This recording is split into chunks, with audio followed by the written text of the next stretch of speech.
The objective of the labor inspection is to further strengthen the implementation of the visitorial and enforcement powers under the Labor Code as renumbered, towards securing a higher level of compliance with labor laws and standards and ensuring continuity and sustainability of compliance at workplaces. For this purpose, the Department of Labor and Employment delegates this function to the regional offices with the issuance of a list of labor inspectors who are given the authority of conduct inspection, which covers all private establishments, including their branches and workplaces in the regions. The regional offices enforce labor laws and social legislation through the conduct of labor inspection, occupational safety and health investigation, and technical and advisory visit. Special inspections may be conducted as may be deemed necessary. With the provision for mobile devices and gadgets, the DOLE developed an inspection management information system. An important feature of the system is data capture and transmittal from the field in real time, as an electronic checklist is filled up through the use of mobile devices and gadgets. Data are instantly available for viewing and processing to generate reports, statistics, and summons, including real-time monitoring of decent work indicators based on the country's decent work profile.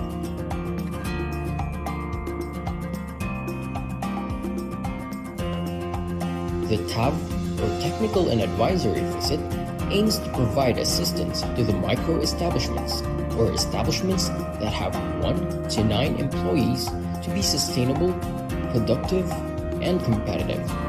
It also aims to transition our micro-establishments to the formal economy that is profitable, while also complying with our labor laws and occupational safety and health standards. There are different ways or modalities to avail TAV. First is the online method. Establishments can enroll in the self-paced technical and advisory modules through our learning management system. For establishments that opted to go with online, they must accomplish the modules within 1 month from the time they registered. Second is on-site. The DOLE regional, field, and provincial offices conduct on-site or face-to-face orientation for the technical and advisory services, wherein micro-establishments are invited to attend. Third is hybrid setup. Establishments can enroll in on-site sessions and attend virtual meetings or webinars using various online platforms like MS Teams, Viber, Skype, Zoom, or Google Meet. Establishment owners carry a big responsibility to comply with labor laws, including submitting reports and providing documents like payroll records during inspections. But the manual filing process is a major challenge. They need to spend time, money, and effort to fill out forms and deliver them to the DOLE office, often dealing with traffic and delays. Sometimes, there's a long wait just to confirm if the report is accurate and complete. And it's not just employers facing difficulties. DOLE employees also struggle with limited manpower and the time-consuming task of reviewing and processing these reports. The time has come for change. What's required now is a more innovative, streamlined, and efficient process for handling compliance reports. One that will simplify life not just for businesses but also for DOLE employees. Welcome to the DOLE Online Compliance Portal, your all-in-one platform for seamless compliance submissions, designed to make compliance easier and more convenient for establishment owners. Telecommuting reports? Flexible work arrangement submissions? Reporting the 13th month pay? No problem. Even work accident or illness reports and the annual establishment report on wages, everything you need is now in one convenient portal. Plus, the online compliance portal now includes the latest requirement for reporting movie and television shoots under Department Order 246, Series of 2024. All your compliance needs in one place. Quick, secure, and hassle-free. With the DOLE Online Compliance Portal, registering your establishment is a breeze. Our automatic registration system ensures you are instantly compliant with OSH Standard Rule 1020. Once submitted, your certificate of registration is immediately available for download, saving you time and effort. Need to manage your workforce details? The portal allows you to upload your employees' names and details using a CSV template. Once uploaded, these details are readily available for reports like the Flexible Work Arrangement Report, where selecting affected employees is as easy as a click.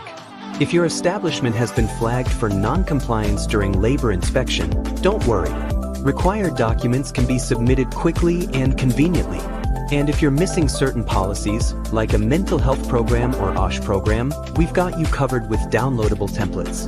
Submit these documents directly through the portal, where Dole inspectors will review, provide feedback, and keep you on track for compliance. With admin access on the Dole compliance portal, labor inspectors can easily review submitted reports and documents from establishments. If further verification is needed, they can schedule an online meeting through Google Meet, all within the portal. This streamlines compliance checks, saving time and making the process more efficient for everyone.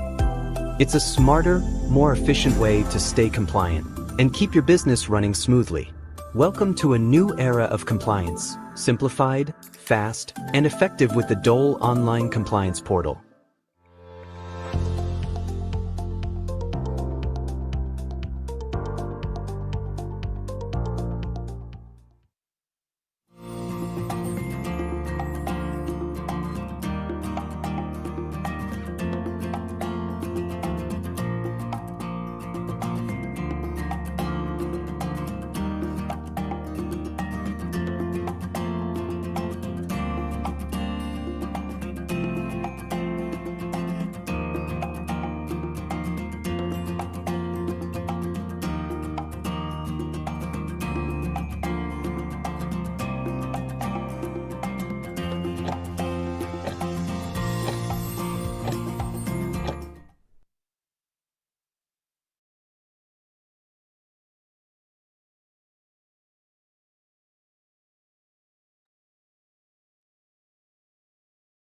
And good afternoon, everyone. Welcome to another episode of our webinar Wednesdays of the Department of Labor and Employment, hosted by the Bureau of Working Conditions. This is Russell Paulo Esteban, your moderator for today's webinar. Bagaman holiday ngayon, bilang paggunita sa araw ng Agitiingan, tuloy pa rin ang ating webinar Wednesdays. Upang sigurong hindi na puputol ang ating pagkatutok, naka-record ang episode natin ngayong araw. Available pa rin for free sa lahat. Kaya kahit holiday, pwedeng-pwede ka pa rin matuto sa sarili mong oras saan ka man naroon. Last week, tinalakay natin ang isa sa mga bagong DOLE issuances. Ang DOLE Department Order Number 24825, ang New Rules and Regulations on the Employment of Foreign Nationals in the Philippines. Dito, natutunan natin na bago kumuha ng dayuhang empleyado, siguraduhin sumusunod sa bagong regulasyon na nag-uutos na unahin ang talentong Pilipino, kumuha ng Alien Employment Permit o AEP, magsagawa ng labor market test, at magpatupad ng mandatory skills transfer sa hindi bababa sa 2 Pilipinong understudy. Hindi pagsunod ay maaaring magresulta sa multa at pagpapawalang visa ng permit. Ngayon naman sa ating Season 3, Episode 11, tatalakayin natin ang Annual Establishment Report on Wages. Pero bago yan, let us start with a short prayer. Dear Heavenly Father, we come before you today with hearts full of gratitude for the opportunity to gather in this webinar. We thank you for the gift of technology that allow us to connect, learn, and grow even from afar. We ask for your guidance and wisdom for every speaker and participant, so that we may share valuable and inspiring insights. Help us listen with open minds and hearts, eager to learn from one another. Grant us clarity of thought and expression, making our discussions meaningful and impactful. We pray that this session fosters understanding, collaboration, and the sharing of knowledge that benefits everyone. May your presence be felt in our midst, encouraging a spiritual of unity and respect.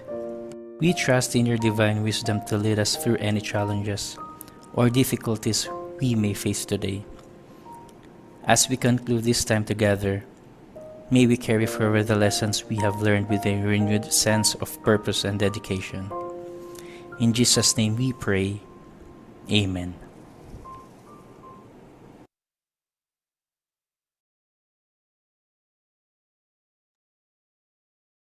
And good afternoon to our Facebook viewers. Thank you for joining us today. Paki-heart or light react naman din ang ating live stream. Please hit the follow button on our Facebook page, Dole BWC 1949, to get updated on the latest announcements and to know more about labor standards and occupational safety and health standards in the workplace.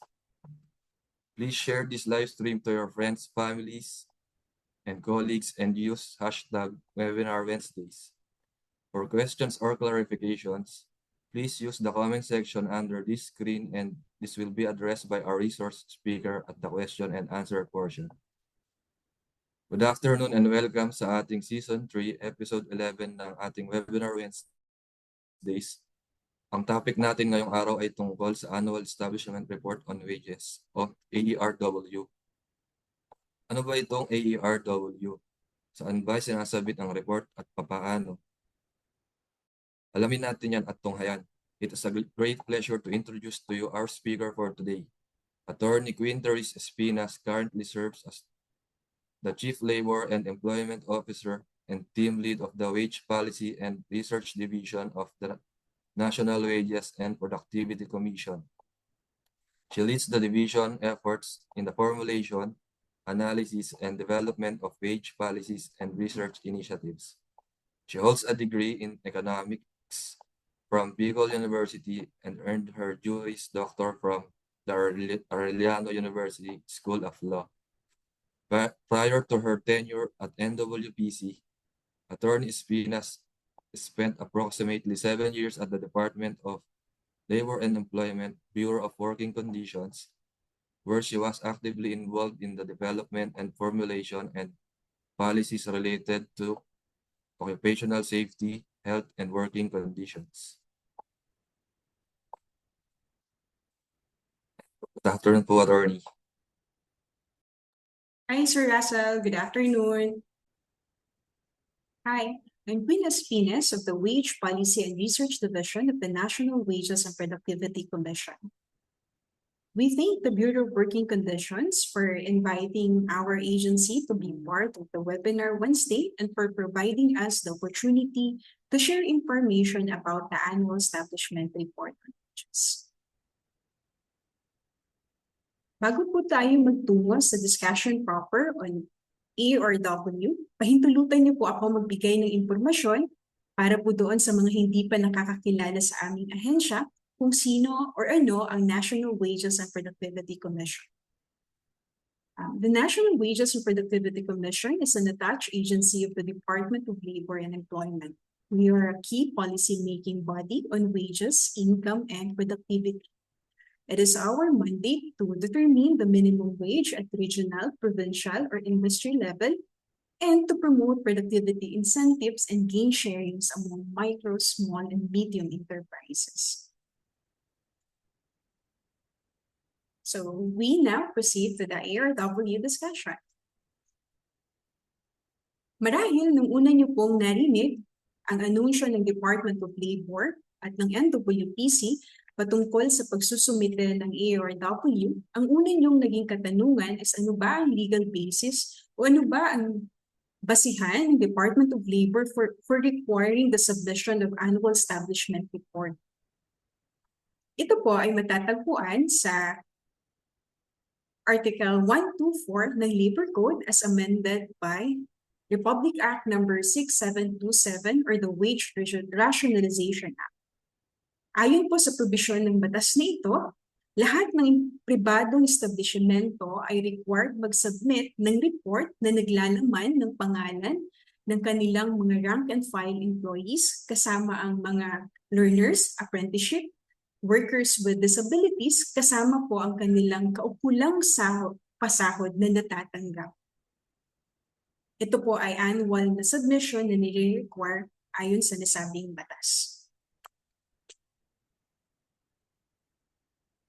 Para po sa 2024 ARW submission, minamandato po ng probisyon na nabanggit na all private establishments should submit the report with the required information as of December 2024. Ang ibig pong sabihin nito, ang mga pangalan ng rank and file employees, kasama yung learners, apprenticeship, and workers with disabilities, kasama ang impormasyon patungkol sa kanilang pasahod, ang cut-off po ng information na inyong isi-share ay as of December 31, 2024 lamang.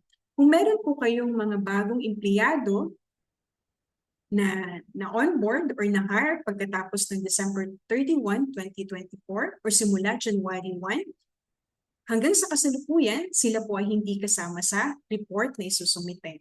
Tanging impormasyon lamang na nagtatapos ng December 31, 2024.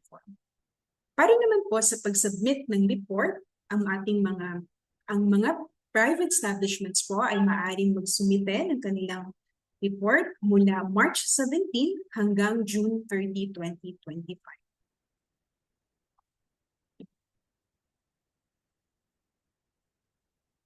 Para po sa nilalaman ng report, ito po ay nahahati sa apat na major components. Una po is the establishment profile.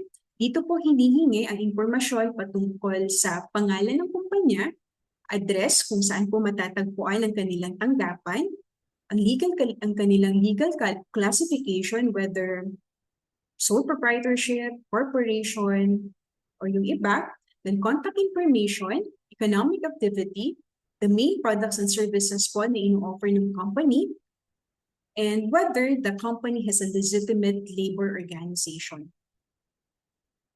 Pangalawang set po ng impormasyon na hihingin ay patungkol naman sa employment data na maglalaman ng number of male and female managerial, supervisory, and rank and file employees. Kasama po dito ang mga minimum wage earners, learners, and apprentices. Pangatlo, ang patungkol naman sa employment records, dito po dinideclare ng company ang kanilang mga rank and file employees kasama ang mga pangalan, kasarian, birthday, position, type of employment, and the amount of basic pay na natatanggap at including allowances kung meron man pong ibinibigay ang company. Bilang karagdagan, kinukolekta rin po ng ARW ang impormasyon patungkol sa productivity and other related informations. Tinatanong po dito sa report kung ang kumpanya ay nag-i-implement po ng productivity-based incentive schemes or productivity improvement and gain sharing schemes. And meron din po ditong katanungan kung ang company po ba tuwing merong inilalabas na panibagong wage order ay nakakaranas po ba sila ng wage distortion, at kung nakaranas sila ng wage distortion, ano po yung ginawa nila. And panghuli, tinatanong din po sa report kung ang company ay nag-i-implement po ng living wage policy. Meaning, mas mataas ba or higit na mataas sa minimum ba ang binibigay na pasahod ng company?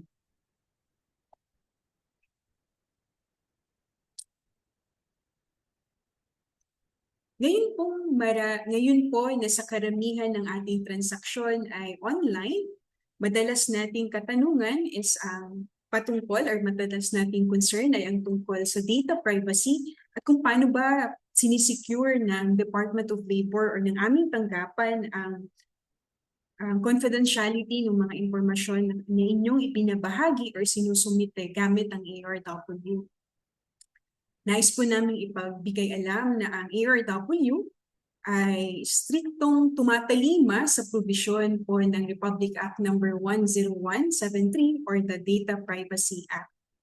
Ibig pong sabihin, ang higit pong iniingatan ng Departamento at ng National Wages and Productivity Commission ang anumang impormasyon na inyong ibinabahagi at ang paggamit po ng mga impormasyon na nakolekta ay tanging lamang para sa purpose po na aming itineklara. Ito ay ang pagkakandak po ng research and ang pag-formulate ng policies and guidelines ukol sa wage, income, and productivity.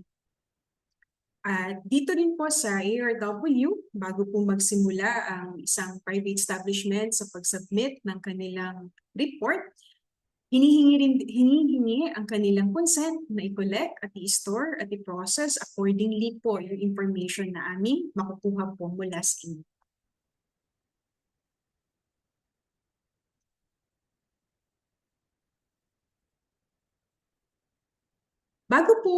Bago po naging parte ang ARW ng DOLE Online Compliance Portal na nakikita niyo po sa inyong screen, dati po ang NWPC ay merong sariling system na minamanage na dedicated solely para po sa ARW. Pero para po maging mas mabilis at mas maging convenient sa parte po ng ninyong mga stakeholder, ang pagsusumite ng report, minarapat po ng National Wages and Productivity Commission na makipag-collaborate sa Department of Labor through the Bureau of Working Conditions para ma-integrate po yung ARW sa DOLE Online Compliance Portal. Para pag in-access niyo po yung DOLE OCP, yung Online Compliance Portal, kung hindi man lahat ay nandun na, karamihan po ng reports na nire-require ng Department of Labor ay maa-access niyo na po doon, kasama ang AERW.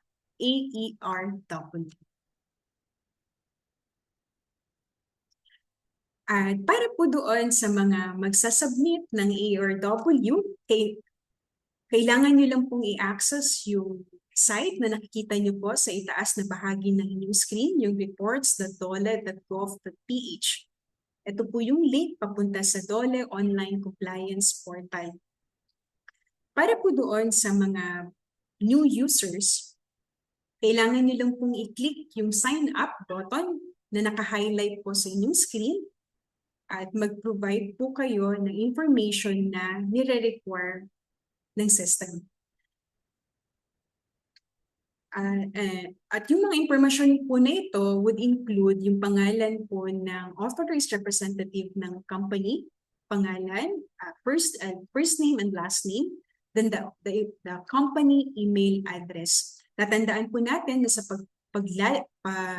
paglagay ng email address, ang dapat po natin gamitin is the company email address. Ang rason po dito is that para pag umalis po, para official po na email address ang ginagamit sa pag-transact ninyo or pag-submit ninyo ng report. At ang isa pang rason kung bakit po nire-require natin na dapat company email address ang ginagamit, ito ay to ensure continuity na kahit po umalis na po yung nag-a-access o yung unang naka-assign sa pag-submit ng ARW, magagamit pa rin ng kumpanya ang kanyang email address na official dahil sa pag-aari po ito ng company. And bilang karagdagan sa pag-sign up po, i-require din kayo ng system na mag-create ng inyong password as part of the security. At sa pag-create po ng password, laging tatandaan na nire-require po na kailangan merong isang uppercase character, at least one uppercase character, at least one lowercase character, and at least one special character. Pag na-provide nyo na po yung impormasyon, i-click nyo lang po yung sign up, yung nasa ilalim po na tab na nasa screen. Para naman po sa mga magsasubmit ng ARW report, pero meron na po silang account sa DOLE Online Compliance Portal, ang i-click nyo po ay hindi sign up, kundi ang login. Tulad po nung nakikita nyo binibilugan sa inyong screen. Pag click nyo po yung login, i-require po kayo ng system na mag-provide ng company email address na ginamit nyo nung gumawa po kayo ng account sa DOLE Online Compliance Portal. Pag na-provide na po yung email address, i-type nyo lang po ang inyong password na ginawa nung gumawa po kayo ng account. Once provided, just click po the sign in button. Pagka-click nyo po ng sign in, magpo-proceed po kayo sa another page na magre-require po ng one-time password or passcode. Yung OTP po ay ipinapadala ng system sa inyong email address na binigay. So kung ang binigay niyo po ay yung company email address, doon po siya ipapadala. And once na-receive niyo po yung OTP na sinasabi ko, kailangan niyo lang po siyang i-input dito sa screen po, sa similar page sa screen. And click po the Verify tab to proceed.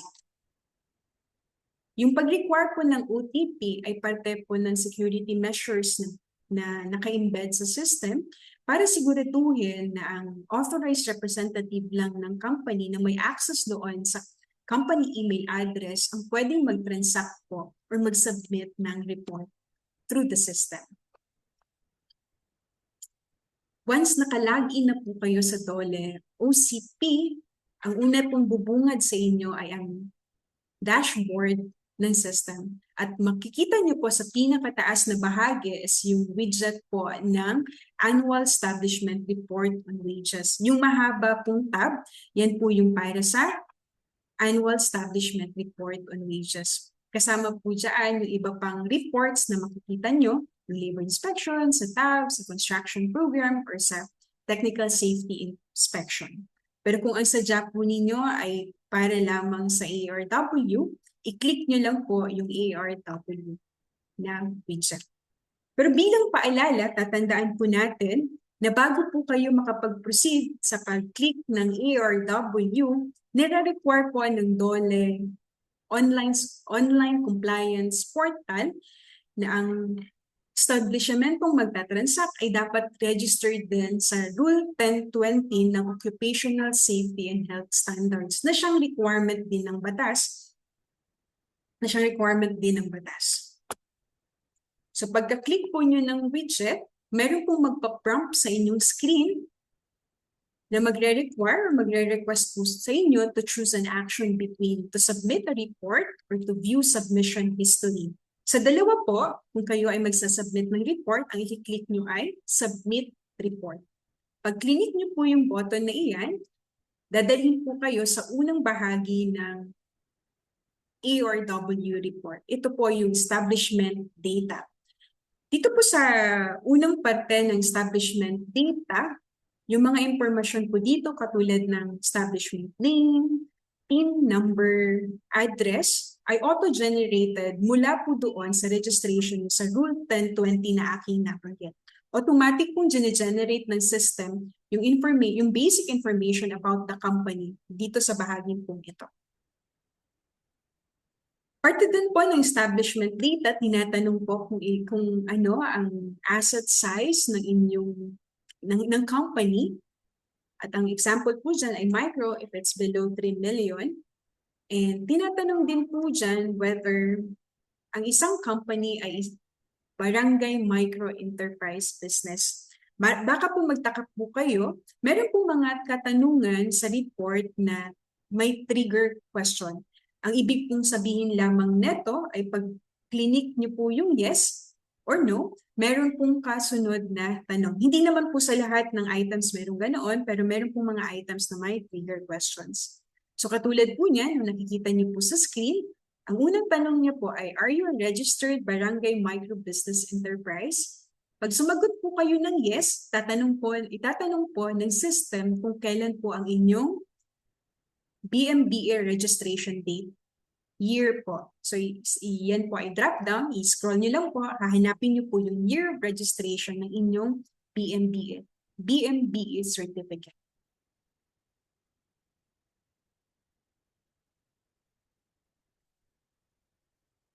Pagkatapos po doon sa establishment data, ang susunod pong parte ay patungkol naman po sa employment data. Dito po, maikling parte lamang po ito. Ang itatanong lang ng system is that kung ilan po ang inyong babae at lalaking managerial and supervisory employees. I-input nyo lang po dyan kung ilan ang bilang. Pagdating naman po sa rank and file employees, tatanungin din po niya kung ilan ang babae at lalaking rank and file employees na employed nyo as of December 31, 2024. Tatandaan po natin na dapat yung bilang ng rank and file employees na na-declare po ninyo dyan, kunwari po sa example sa screen, 4 po yung dineclare. Dapat po tatandaan natin kasi dapat magtugma po siya doon sa mga susunod na fields na ating ipifill up. Once na-provide na po natin yung number of female and male managerial, supervisory, and rank and file employees, i-click lang po natin yung next button.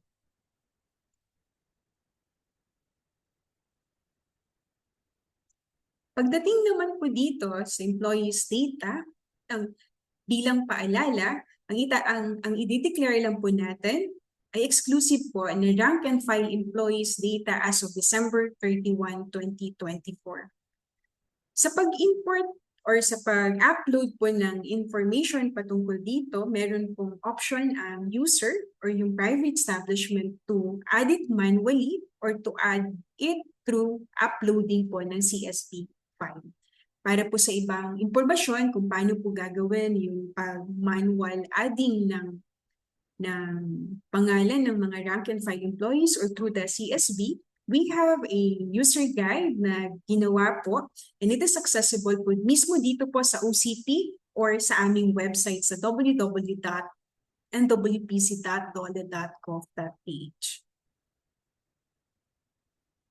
Ito po yung sinasabi ko kanina dun sa previous part na since ang dineclare po ng bilang ng number of rank and file employees are 4, dapat po tutugma rin po siya dito na 4 na rank and file employees ang kanyang i-declare. So ito pong 4 ay rank and file. So pag sinummarize po, pag auto-generate po yung summary, dapat yung 4 ay tugma po doon sa previous number na inyong na-declare sa nakaraang slides.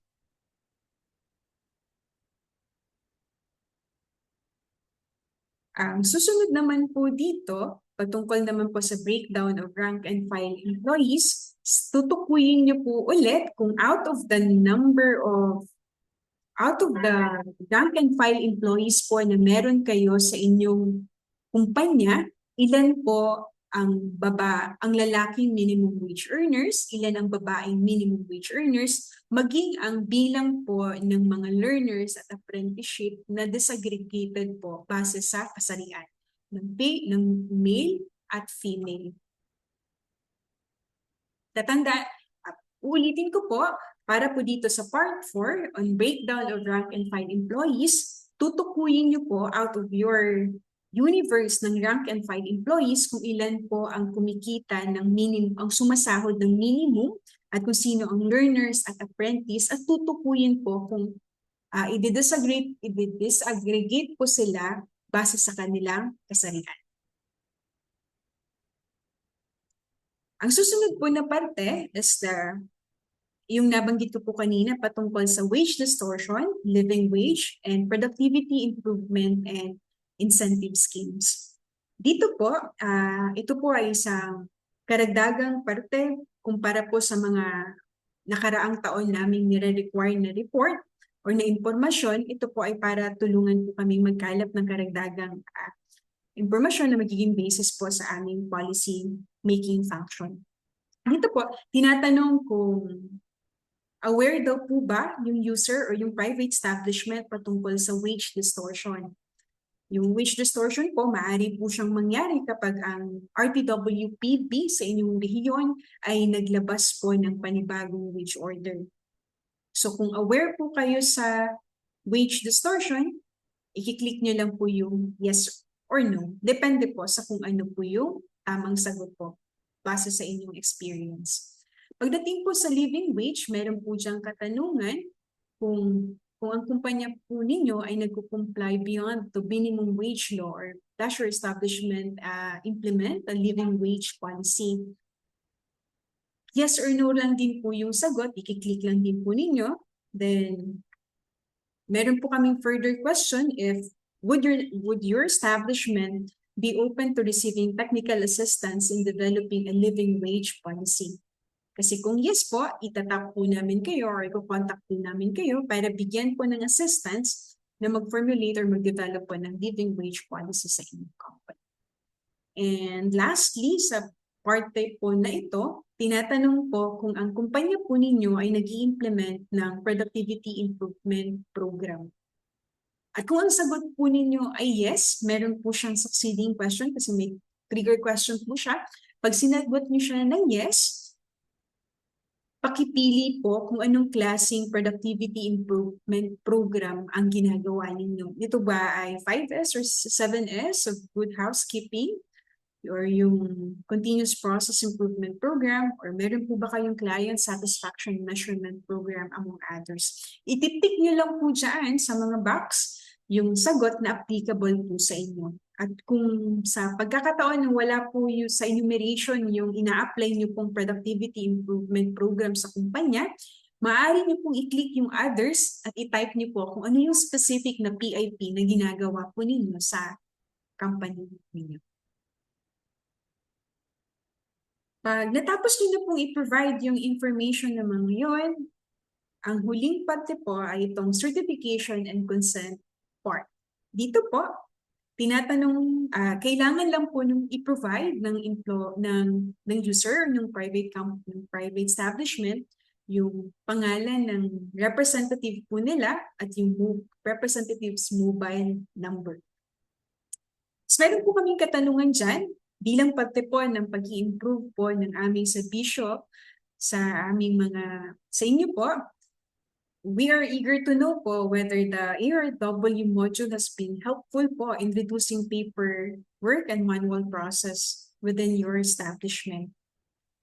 And pagkatap yes or no lang din po yun. And ang kasunod po nun ay kailangan nyo pong i-tick yung buttons as applicable, yung pag-certify that the content of the uploaded document is true and correct based on personal knowledge and our official record of the establishment. Ito po ay bilang patunay na kung ano man po yung mga impormasyon na idineklara nyo sa report ay tunay at tama base po sa inyong kaalaman at sa records po ng inyong kumpanya. Meron din pong i-click dyan that you understand that a copy of the summary responses will be sent to you as respondent and to the establishment through the email addresses po that you have provided us. Then lastly, bilang tulad po ng nabanggit ko, parte po ng mandato ng National Wages and Productivity Commission ang mag-promote ng productivity incentive and gain sharing schemes sa micro, small, and medium enterprises. Meron po kaming huling katanungan sa baba na tinatanong po kayo kung willing po ba kayo or nais niyo po bang itap po namin kayo para po sa iba pang programa at serbisyo ng Department of Labor and the National Wages and Productivity Commission. Pag nag-yes po kayo, gagamitin po namin yung contact information nyo para maging basis po sa pag-reach out para i-offer po yung mga serbisyo namin. Na mostly po or hindi man lahat ay libre po para sa micro, small, and medium enterprises. Pag nasigurado niyo na po na lahat ng information na na-provide niyo sa system ay tama at wala nang mali, maaari niyo na pong i-click ang submit button na kulay green sa ibabang parte po. Pag na-click niyo na po yung submit, may kopya, tulad po ng nabanggit kanina, meron pong kopya na ipapadala nung impormasyon na inyong na-declare sa report sa email address po na inyong pre-provide. Pero kung gusto niyo pong makita within the system, yung submission na inyong nagawa, i-click niyo lang po yung box na View Submission History. So click View. Pag click niyo pa, nandyan po yung summary ng lahat ng information na pinrovide niyo earlier nung ina-accomplish po yung report sa system. And should you need further information or should you need further assistance from our end sa submit po ng annual establishment report on wages, please feel free po to contact us sa given contact information sa screen, 8527-8011 or 8527-5519. Meron din po kaming mobile number, 0917-863-0855. And kung gusto niyo pong magpadala ng email, maaari niyo rin po kaming email through the wage.report@nwpc.dole.gov.ph. Inuulit ko po, itong mga contact numbers po na ito ay sa National Wages and Productivity Commission at exclusively po siya or dedicated line po siya ng aming ahensya at ng Department of Labor para po sa mga katanungan patungkol lamang sa annual establishment report on wages. Maraming salamat po.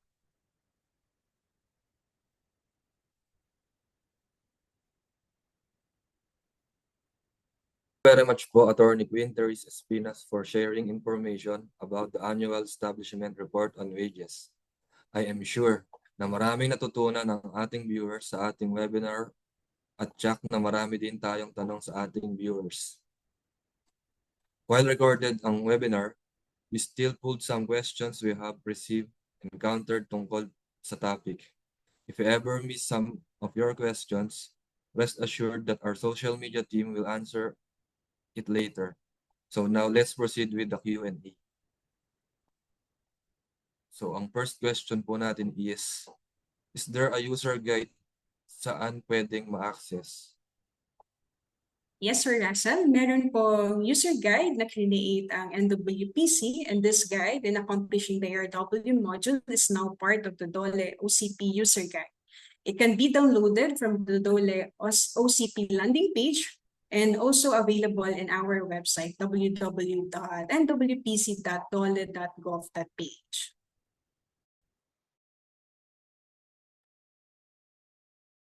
Next question po, Attorney, is mandatory po ba ang pag-submit ng AERW report? Ano po ang mangyayari kung ang establishment ay hindi makapag-submit? Thank you for that question. Tulad po ng nabanggit ko, ang pagsasubmit ng ARW report ay requirement po under Article 124 of the Labor Code as amended by Wage Rationalization Act.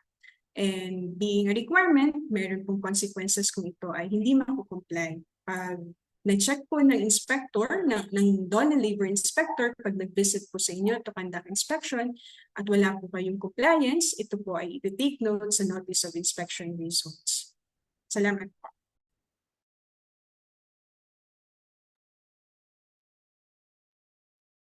Question number 3 po. Minsan hindi po namin ma-access yung portal. Sabi ay under system maintenance po.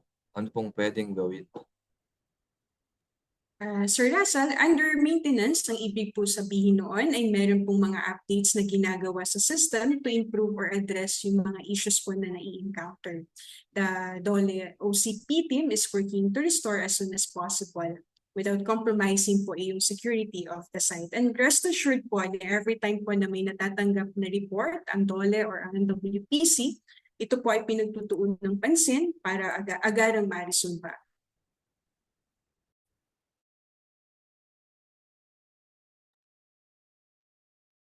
Yes po, Attorney. Question number 4 po.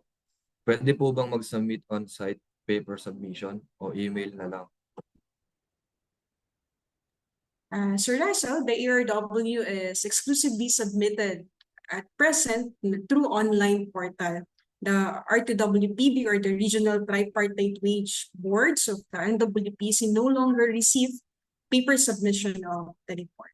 So yung gagamitin po ng ating mga kliyente sa pribadong sektor ay ang online po na mekanismo sa pagpapadala ng kanilang reports. Hindi na po nila kailangang pumunta o hindi na po sila maaaring pumunta sa Regional Tripartite Wage Board para physical na isubmit po yung report.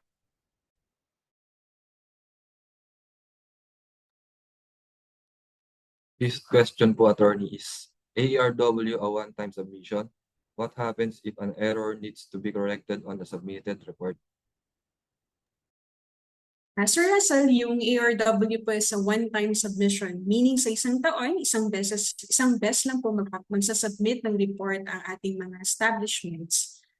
And para po sa round na ito, yung sa pagkukolekta ng 2024 information, ang private establishments po ay maaaring mag-submit ng kanilang report from March 17 until June 30, 2025. And if meron man pong impormasyon na kailangang ayusin or kailangang i-edit doon sa kanilang naipadala, maaari po silang mag-request tulad po ng nabanggit ko po doon sa kanina po sa ating discussion. Pero again po, ini-encourage po namin ang ating mga kliyente na maging maingat po sa pag-provide ng information and make sure po na before they submit and they click submit ay tama po yung kanilang na-input na detalye. Salamat po. Thank you po, Attorney. Question number 6 naman po is, kami po ay kumpanya na mayroong maraming branches. Paano po kami magsasubmit? Sir Russell, para po doon sa mga kumpanya na maraming branches, tatandaan bilang paalala, babanggitin po namin na ang pag-submit ng ARWI per branch, meaning kung meron po ang isang kumpanya ay meron po siyang 3 branches, 3 reports po ang kanyang gagawin. Bawat isang branch ay kailangan pong mag-submit ng separate na ARW report.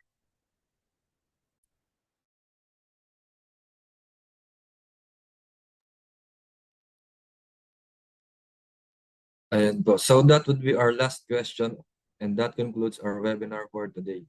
Thank you for sending your requests and active participation to our webinar Wednesdays. Thank you po, Attorney Espinas, Chief Labor and Employment Officer, National Wages and Productivity Commission, Wage Policy and Research Division for sharing information about the annual establishment report on wages.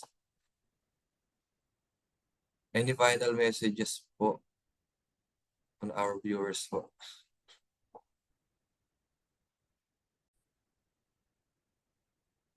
Maraming salamat po, Sir Russell, sa opportunity na makapagbigay ng panghuling mensahe. Siguro po sa muli, kami po ay nagpapasalamat on behalf of the National Wages and Productivity Commission sa Bureau of Working Conditions para sa oportunidad po na maging kabahagi kami ng inyong webinar Wednesday.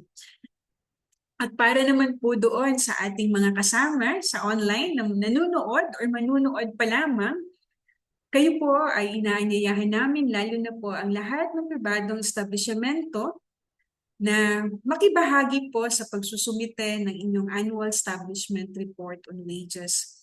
Ang inyo pong kooperasyon ay isang malaking tulong po para sa amin na makalikom ng datos na magiging basihan para po sa formulate or magiging gabay namin sa pagbuo ng pulisiya at programang nakatuon sa pagpapabuti po ng kondisyon sa paggawa at sa pagsiset po ng minimum wage bilang parte at bahagi ng aming mandato. Ang pagsusumiti niyo po ng ARW ay hindi lamang pagsunod or pagtalima sa Article 124 ng Labor Code. Ito rin ay nagpapakita ng inyong suporta sa pagsusulong ng isang makatarungan at inklusibong labor market. Sa muli, maraming salamat po sa inyong pakikinood or pakikibahagi. Hanggang sa muli po, maraming salamat.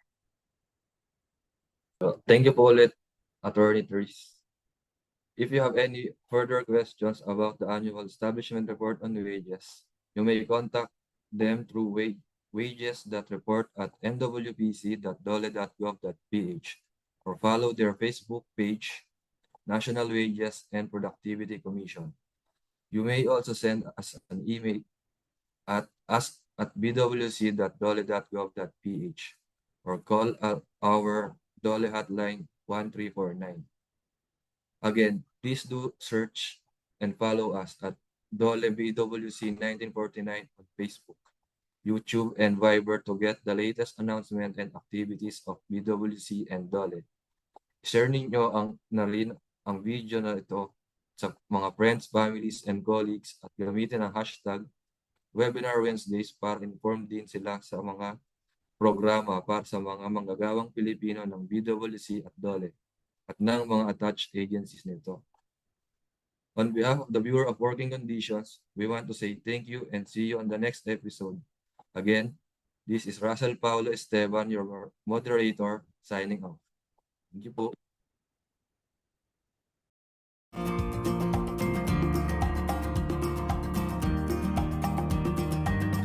Para sa mga katanungan at karagdagang impormasyon, maaari po tayong tumawag sa Dole Hotline 1349 o sumuni sa mga Dole Regional Field Office na nakakasakop sa inyong lugar paggawa.